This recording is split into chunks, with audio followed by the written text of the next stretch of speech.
What happens when you wake up inside the world of your favorite fantasy novel, but not as the hero, not even as a villain, just an extra with no future? That's the premise of Surviving as an Extra in Fantasy World Isn't Easy, a story about Lucas, an ordinary college student turned into a nobody, trying to live in a world destined for destruction. Roy, a 20-year-old student, dies in a train accident and reincarnates inside Dawn of Legend, a modern fantasy novel he once read. He becomes Lucas, a side character so irrelevant that he might die before the first arc even finishes.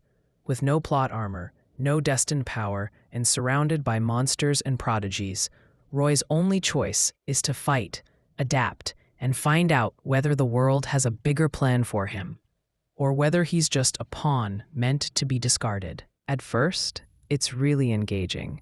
The MC feels weak, desperate, and you can sense the tension of trying to survive in a world that doesn't care if he lives or dies.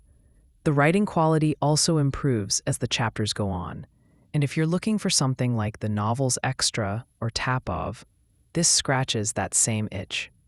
The novel does a good job of setting up danger everywhere, hidden conspiracies, powerful enemies, and the uncertainty of whether the plot will follow the original book or spiral into something new. There's romance, action, mystery, and a dark edge to the story that makes survival genuinely feel like a gamble. But after a while, things get repetitive. The cycle becomes Lucas gets beaten down, enters a special rage or focus state, and then beats everyone up. Rinse and repeat. Instead of natural growth, it starts to feel forced. A biggest issue: inconsistent power levels. At Star 1, Lucas somehow beats a Star 2 opponent with more training and experience. Later, at Star 2, he kills 3 Star 3 enemies by himself. The excuse is that the real power gap starts at Star 3, but come on, this feels like pure plot armor. The system tries to explain it, but it just doesn't add up. Another problem is characterization. Lucas is written as if he's supposed to be a manipulative genius, like Ren from Tapov, but it doesn't land. Instead of clever schemes, it comes off as cringy and forced. Even the moments where he suffers bad luck, like being dragged into a dungeon, end up with him blaming others, which just makes him less sympathetic.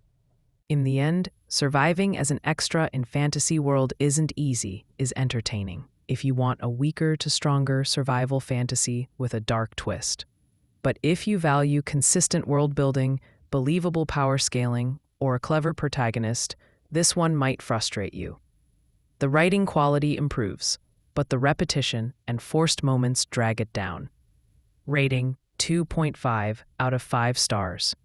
Fun premise, but messy execution. What do you think?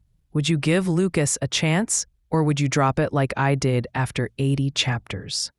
Share your thoughts below, hit like and subscribe, and I'll catch you in the next review.